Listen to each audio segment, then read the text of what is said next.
Welcome to Inspire Change, a new inspirational and motivational broadcast that strives to empower men in a positive way, designed to educate, empower, and inspire even the busiest individual on the go over that first cup of coffee. Please join me in welcoming Gunter, international psychologist, author, speaker, and producer. Welcome everybody to another episode of Inspire Change. Yep, the title, you're right, is a bit odd. What a week it's been. So, in the previous episode, I've basically been talking about the elements of emotional maturity. And so the universe, in its infinite wisdom, has decided to really practice what I preach in the best possible way. So, let me recap a little bit before we go on to why this has been a challenging week and what all that's about. So, inherently, let me first start off with a recap. So, I challenged all of you to have a look at your emotional maturity on a SUT scale, so subjective units of emotional development. Okay, so what are the variables we're looking at? So in the last episode, I talked about self-awareness, and that it's one of its first components of emotional maturity. Okay, the second one is about being flexible. Flexibility is fundamentally important to become adaptable, not just to our own internal world, but in fact to both the internal world, my internal world, and the external world. Okay? It's one of the factors that can really lead us into being resilient. The third element that I want to stress is actually adaptability. How well do I deal with adversity? So how can I really use all of my resources, cognitively, behaviorally, emotionally, to regulate myself in situations of change, novelty, and uncertainty. Okay? So again, go back, think about this. Subjective units of emotional development, or in other contexts, when I'm dealing with anxiety, I talk about subjective units of distress. 0 is no problem at all. 10, the highest level of subjective units of distress. This is when, it's all over Red Rover. It's the worst possible experience that I could have. If we use it, SUDS, as a scale for emotional development, then 0, I'm in nappies. 10, I'm the sage sitting on top of the mountain. Okay, so clarity there. So, what's another element in emotional maturity that I talked about in the last episode? Well, one particularly is this issue about having a high frustration tolerance. So, in that context, I'm able to deal with setbacks, with frustrations, with my own emotions significantly better. So I'm not going to get absolutely ticked off in small situations where my reactivity is basically over to the top. Okay, think about it like dialing down the volume on a stereo. Right? Do I really need to be on volume 10 when I'm, where I'm exploding outwardly into the world? Road rage. Think about that. Okay. Now, let me introduce a couple of others before I go on to give you an example, a demonstration of how this works in action, using myself as the guinea pig or the example in this situation, okay? And I'm not holding myself up here as a paragon of virtue, but rather to give you some insight on how this is actually really practical on a day-to-day basis. Or, as I said, across a week. Okay. So, another variable that's really important is the capacity to make a commitment to long-term hedonistic goals, not short-term, okay? So, if I feel bad, I'm not just going to get drunk, stoned, or whatever. I'm going to reflect on what's behind what I'm feeling, or the situation that I'm dealing with, where I need to go. Right? So, for example, with teenagers that I work with, I want to drop out of high school in year 11. Is that really useful? Is that really the thing you want to do? Or is it just because you're a bit pissed off right now and you're bored and it's been a really difficult year? Okay? Wouldn't it just be better to take the next 10 months, finish this thing, and then get on with the rest of your life? Now, long-term hedonism is something that we need to develop if we're going to overcome addictions as well. This is a very important point. And I'm sort of been thinking, during this week about actually doing little bits of this in separate podcasts to really get the message across about how important this is. It is fundamentally sound mental health. So if I'm going to go for long-term commitments for my goals, right, and rather than throw the hat, into the ring every second I'm feeling, a little bit stretched, then I'm going to be able to rely on delaying gratification, because it's not going to be instant.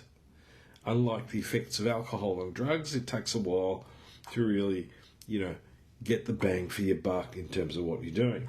Therapy's like that. When you come into therapy, quite often in the first part of therapy, you actually might even come out feeling worse.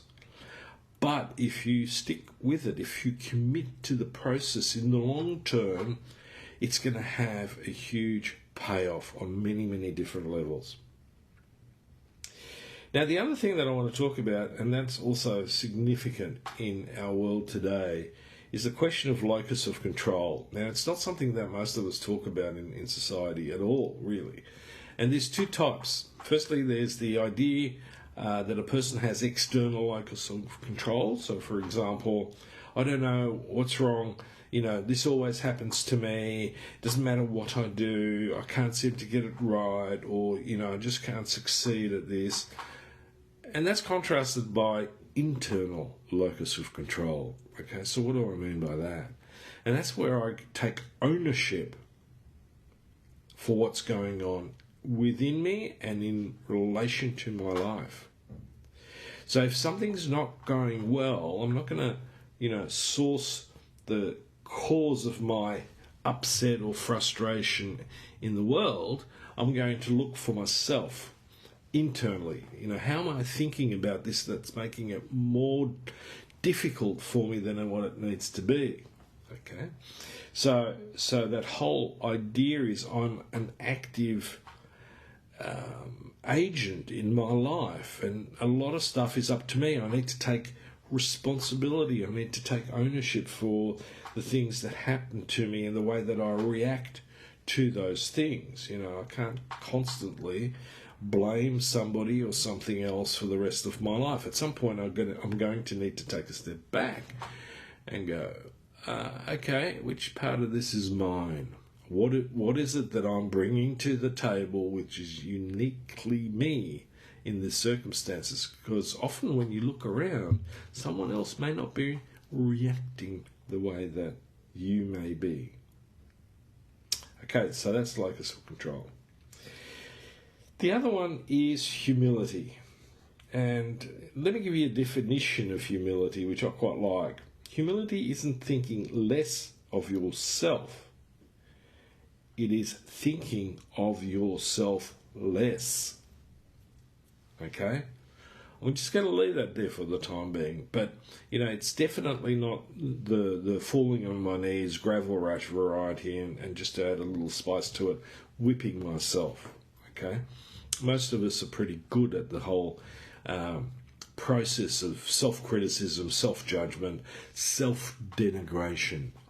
In my work, it's one of the core things that I often have to work with people on is that, look, the way that you're looking at yourself is just not helpful.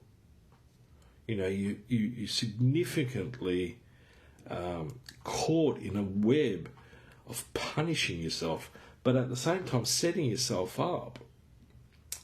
So, very, very important. The other idea in emotional maturity is that we really need to live by our values and not feelings. I often get from 13, 14-year-olds, I don't want to do that. And I go, well, why not? Well, because I don't feel like it. Well, okay. So have you thought about the consequences of always giving in to your feelings? And most of the time they haven't. They've just never gone there. Unfortunately, we have a lot of adults who operate at the same level. So remember, the title of the original podcast on emotional maturity was, is there an adult in the room? Are you the adult in the room? So if you're going to be rearing children, parenting children, I would like to think that in that moment of contact with your child or children, you are most definitely the adult in the room. Now, the final one, and I think this is particularly relevant in today's society, is the issue of gratitude. The more mature I am emotionally, the more I'm likely to be grateful for the little and big things that are in my life.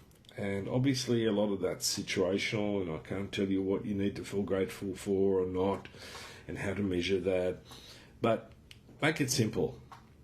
Most of us in the industrialised Western society generally have quite a bit to feel grateful for. And if it's not material, then certainly, I can be grateful for, being able to breathe, to have a partner, to have children, even if they're a pain in the backside. They're still my children. I love them. Well, I don't agree with them, but I love them. And the capacity to love others and also myself is something to be grateful for, because there are some people in this world who are incapable of it, or they've been so hurt and traumatized, they've retreated so far into themselves that they really can't allow themselves to do it because they would feel too vulnerable. And so their path in the world is to learn how to accept being vulnerable and see it as a strength and not as a weakness. Okay, now here comes the fun bit. So let me explain how this has worked in my life over the last week.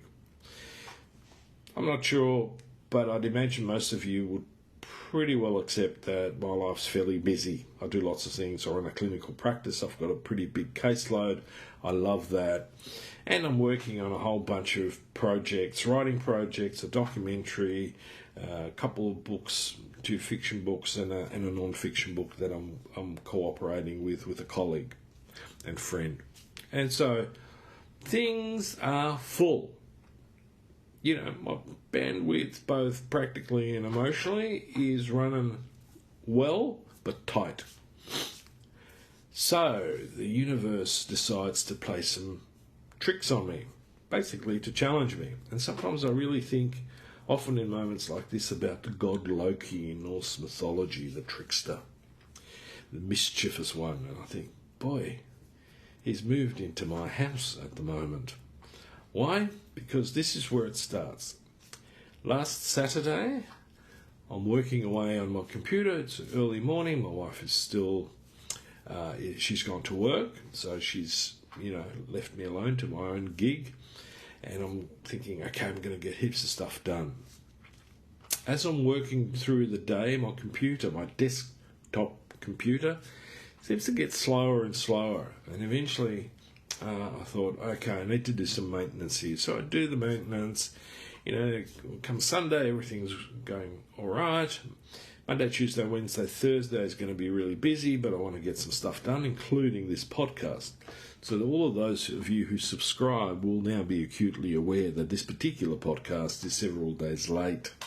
Something I'm not particularly fond of, but I had no choice in this. And I'll explain as we go along why. By Tuesday, my desktop computer beautiful iMac 27-inch screen, 5Ks, is dead. It's frozen. The universe has shut it down. Now, I don't want to say that I'm addicted to technology, but it plays a big part in my life. Things get organised through my technology.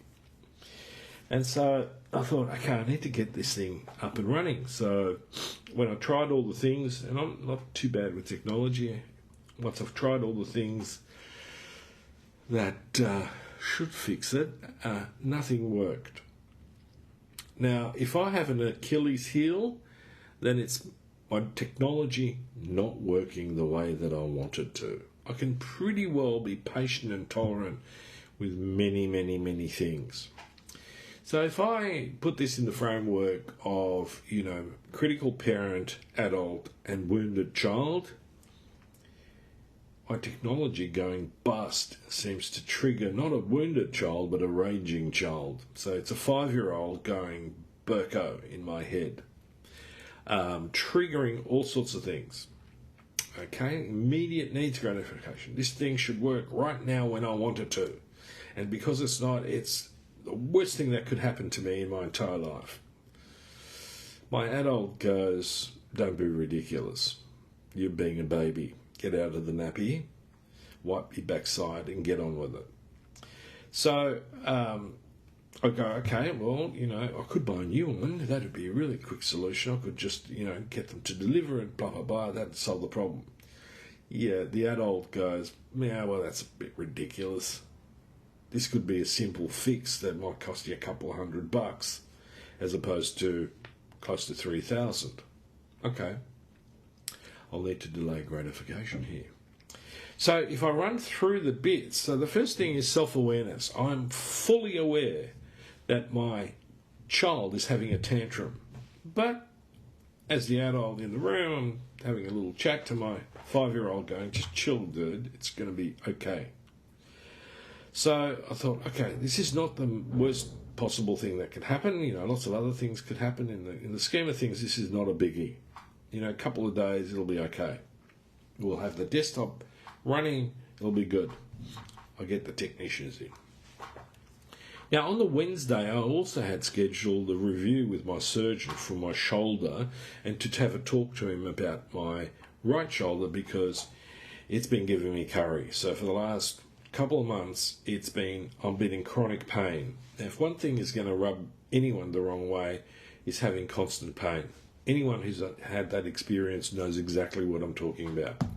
We have a tendency to become grumpy, short-tempered, often belligerent. Don't cross me. But I generally, I'm not blowing my own trumpet here, but I have a fairly high pain threshold. I manage it quite well, usually through, deep relaxation, a good pain management approach, including the right sort of meds. And so, I'm sort of looking forward to having a chat with a surgeon. We get on, it's a Zoom consult because it saved me time going up to his surgery. And he goes, look, your left shoulder is fantastic. It's brilliant. You've done really, really well. I'm chuffed. And then I said, yeah, but, the right shoulder's been really playing up and, it's interrupting my sleep and, I'm trying to train and exercise and get back into the ocean properly. And I just get beaten up by this thing. I feel like I'm an 80-year-old man. I didn't exactly say that to him, but in my head I'm sort of rolling this liturgy. And he goes, oh, yeah, well, have you got an MRI for it? And I said, yeah, a couple of years. We did both, remember? And he goes, well, I had a look and it's not there. And I'm like, this is great. I know where this is going. I've got to have another MRI. And I went, shit. Okay, so what's the go? And he goes, well, I'll send you a referral. You need to get a new MRI, and there's two options, but both are surgery. So one is a complete shoulder replacement like you had on the left, so you know what you're getting yourself in for, and the other one is arthroscopy. So that's still surgery, but we'll see. We can't make a decision at this point in time. is going ballistic, not happy, and I'm managing it. Okay, so we've gone through essentially almost a whole week of, some fairly significant challenges in my otherwise, very comfortable and well-organised life. Not a problem. Okay? Now, you might think that at this point we're sort of done with Loki's universe, that we've got no more mischief going on and there's no more adversity or, little things coming out of left field. But wait for it. So I go, okay, I'll get off the phone, I'll settle down, have something, like a cup of tea, and then I go, okay, let me do the podcast. So I sit down and I do the podcast, and I've set it up on my iPad, which is, everything seems to be going really, really well. 20 minutes, I'm done. And I'm going, yes, that went really, really, really well. Enjoyed doing that. And then I went to review it, and at 4 minutes, it stops. What? It didn't record the other 16 minutes. I'm devastated at this point. It was a good podcast. I really enjoyed it. And my 5-year-old's back in action. He's going berserk. Do not throw the iPad through the door, the window, anything. Just sit, breathe, and work out what the problem is. Now, the problem is, one, I've got to find some time to do this again. I'm going, it's not going to be as good, which probably isn't, because the other one really cranked it. And so I'm sitting there trying to work this out, and I went, there's got to be a reason why it cuts off at 4 minutes. And sure enough, you need to change some of the settings to automatic. Then it doesn't stop at 8 bars or 4 minutes. Okay, I've learned something new. Breathe. It's okay. It's not the end of the world. Just have to do it again. Doesn't matter whether it's not as good as the last one. It just is what it is. So there you go, folks. That's how it ran. So on that note, as just a little example of some, universal disturbance in my galaxy, I hope to think that I continued to be the adult in the room. But boy, what a week. Now, on a separate note, remember, Christmas is coming up. People would like some presents. I have a couple of books that I think would really solve a problem and give people some enjoyment. Mountains of the Sea, my fiction. Walter, a fish out of water, both at home and then in the Hawaiian Islands. It's a rollicking adventure story with a message. And the other one, which is my non-fiction book, Making Good Men Great, which is the message, Surfing a New Masculinity, which is the adaptive part to our journey, is also available through the usual outlets, Amazon, Booktopia, and so on.